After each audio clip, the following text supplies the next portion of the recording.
Hello, and welcome to the weekly reading. We are going to be looking at this week, in which we have a eclipse, the first eclipse of two.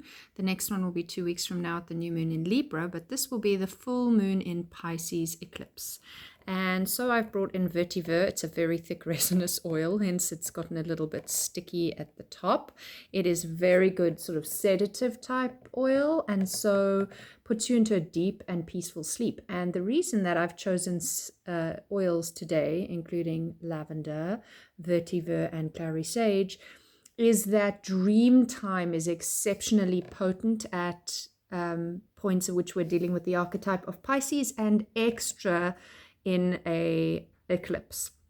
So please pay attention to your dreams. Your literal sleeping dreams is what I've brought oils through for, but this could be your daydreams as well, so pay attention.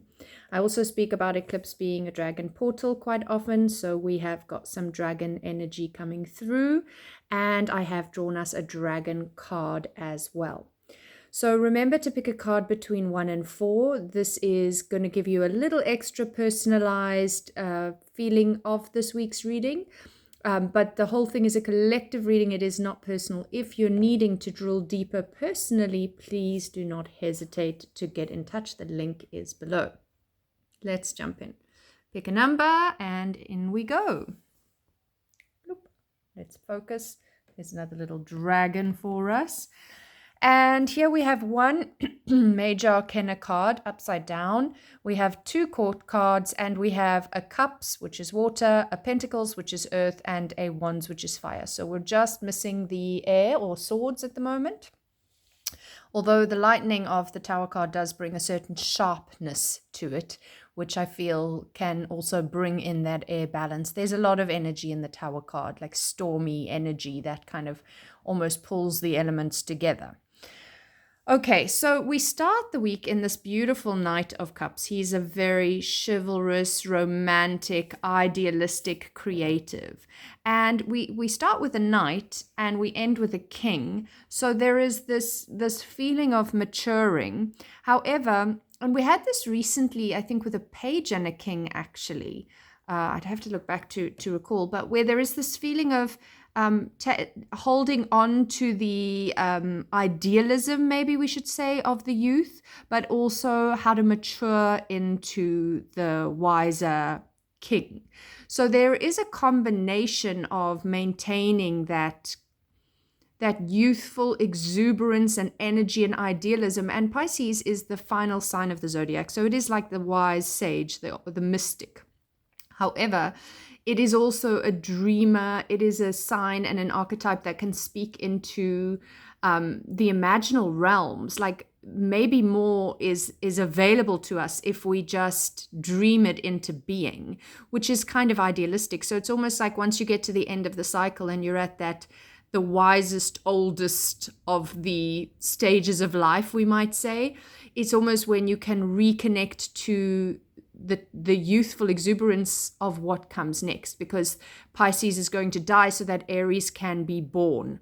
And this is particularly powerful because in the next few years, Neptune, who is the modern ruler of Pisces and is very much about those similar type of things, is going to be finishing his journey in Pisces and being reborn into Aries.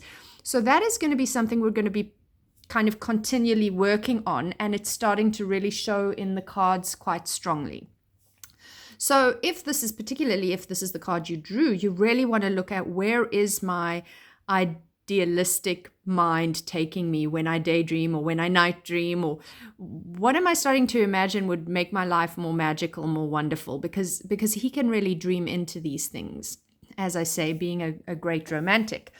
Then we have this major arcana card, the Tower, and we all know the Tower. If you listen to tarot at all, Tower gets a bit of a bad rap for being scary and terrifying. And to be fair, Tower moments are Tower moments for a reason. They usually are shocking, paradigm shifting, breakdown to breakthrough moments. Because this one is upside down, it's kind of saying that there is a resistance in us. There is some kind of stagnation, stuckness, refusal to change. So even if the signs are clear for us, which this is indicating probably that you know exactly what it is that you need to let go of, you know exactly what it is that you need to change, where the direction is meant to be shifting, and yet you're hanging on out of habit mostly. And I mean, personally, I can completely understand that it's really, really hard when you have to make these big life changes and these choices that you don't really want to have to make, because you know that you don't know what will come from it. And it's kind of like better the devil you know type of feeling, but it's getting progressively uncomfortable. Especially if you chose this card, you'll be finding that you'll be getting progressively uncomfortable in the thing that needs changing, and resistance is kind of futile. It's just slowing the process. Just think about it that way. If I just make this awful, what feels like an awful decision, this inevitable decision right now, and I do this thing, then I'll be able to look back in a year and I will be so far down the path of the change. Whereas if I resist it for another year, I'm going to be so uncomfortable, so burdened, so overwhelmed. It's going to create more and more and more opportunity for tower lightning volts through my life. And ultimately, I'm going to get to the same point of having to change. So that's where you have to sit with yourself and go, would I rather just do it now and start healing, start the shift, or am I going to continue to resist for as long as I possibly can? And the choice is yours. And that leads us into the Six of Pentacles upside down. And the Six of Pentacles is very much a card of reciprocity. I feel like this is also quite powerful in the fact that we're coming from this very intuitive, receptive, the whole ocean Pisces kind of eclipse, but we're moving towards a Libra eclipse, which is very much about the relationship, and relationship is give and take. And this is also out of balance, and this can even be a sign of hoarding, because this is a Pentacles card, so it can have a financial thing. So it would either be holding on to everything you have and not sharing for fear you won't have enough, or giving too much and not having enough. So the balance is out. That's the point here. And I love that this can be thought of as hoarding. And I'm actually going to use that point to jump in with our dragon card, because dragons are known to hoard or protect treasures, right? And what's interesting is we've got the fire dragon, who happens to even be the dragon on the box of this deck. He's a fourth dimensional dragon, which is the one that's easiest for us to work with in a tangible way, the fourth dimensional dragons. As their dimensions get higher, their vibration is harder for us to access as humans. So this is quite nice that he's a very tangible guy, because the Pisces energy is not very tangible. So it's bringing in some fire and saying this is very much about burning up, as you can read there, burning up the lower energies around you. You are safe and protected. Be determined and inspired. Clear your soul pathway. So first of all, it feels like it very much links into our Tower card, saying just trust that what you are burning, that field that you are burning, that home, that job, that relationship, that whatever it is that you're burning, metaphorically, of course, to the ground, is because there is something toxic and you need to cleanse. It's a cleansing type of energy fire. It seems destructive at first, and it is on some levels, but it's destroying what's no longer working so that the new growth can come up. So think about the new growth in a field or a forest that has burned. Think about all the wildflowers that get to shoot. Think about all the new growth that happens. And also, this dragon can really, if you ask the fire dragon or fire dragons to surround you with light and fire as a protective boundary, and light your path for you so that you can see clearly, this way is being lit for me to move through, and this way is creating a firewall so that I can't get through. And that is your sort of guidance, and try to tune into that. And that's the reason I brought that up again with the Six of Pentacles, is that the Six of Pentacles has that hoarding energy, and it's now you have to ask yourself, what am I holding on to that isn't good for me anymore? Which again, these two cards feel very, very linked. I'm trying to hold on to what I know, trying to make myself feel safe, or I'm continually giving away of my energy. It can go to the other side of reciprocity. I'm giving and giving and giving and giving, and I'm not allowing myself to receive. So my energy is becoming so depleted that maybe I get a bang that is a health scare. So depending on which way you tend to go with reciprocity, do you give too much or do you hold on? that's probably going to be the clue for you. And then depending the way that you do that, in what areas of your life you do that, might be the clue as to where the tower is trying to come through for you. And then we have the King of Wands, and he is also fire. You can see the line in the background, so he links to Leo, but he also links strongly to Aries. And this eclipse season, it's starting to shift. So we have been in Aries Libra, and this is the first eclipse where we're not having Aries, we're having Pisces Libra. And then the next one, I believe, will be Virgo Aries again. So we're in a transitional space. Eclipses go in cycles of 18 years. So it's a big, they have big families and big cycles of energy and experience that we're working through. So you're looking back to kind of like 18 years ago to see what theme might be repeating for you if you want to take it that far. But we won't go too deeply into the complexities of eclipse cycles.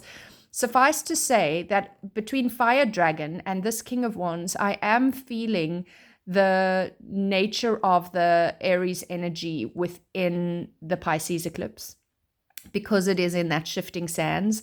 The node is in fact still, the North Node is still in fact in Aries.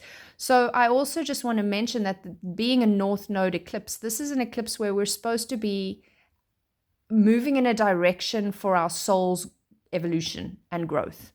It's Dharma. Whereas next eclipse in Libra is about what is it that I need to let go of. So whatever is showing up in this week, in this eclipse, that is showing up resistance, like, because next one is a relationship type of eclipse, you might find that in the next eclipse you really get clarity on what showed up in this one. I needed to let go of the relationship with my job, or with my partner, or with my friend, or whatever it is. And here in this eclipse, you might find the resistance to just that, because you're not ready to let it go. But in 2 weeks' time, you might go, oh my gosh, it is this. This is the thing I have to let go of. And you may not be ready then either, because these are not small things that we're being asked. And they're not easy things that we're being asked, but they are for our soul's evolution and growth.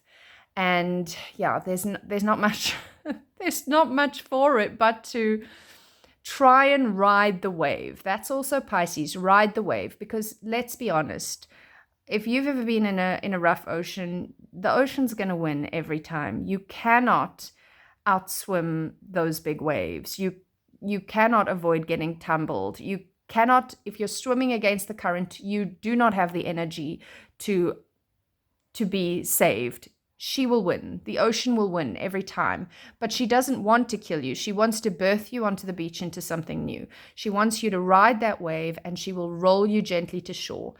But you can't resist her. So I think that's the big theme to take away here, is that observe the themes that are showing up. Notice where your resistance is. Call on those fire dragons to say, make me a clear lit path, and also put up those firewalls for me when that's the wrong direction for me. And let me be able to see these signs. I hope this has been helpful. I'm sending much love, light, and support in this eclipse portal for you, and I will see you again next week. Also, check out my full moon eclipse forecast if you want to have a little bit more understanding about the actual eclipse itself.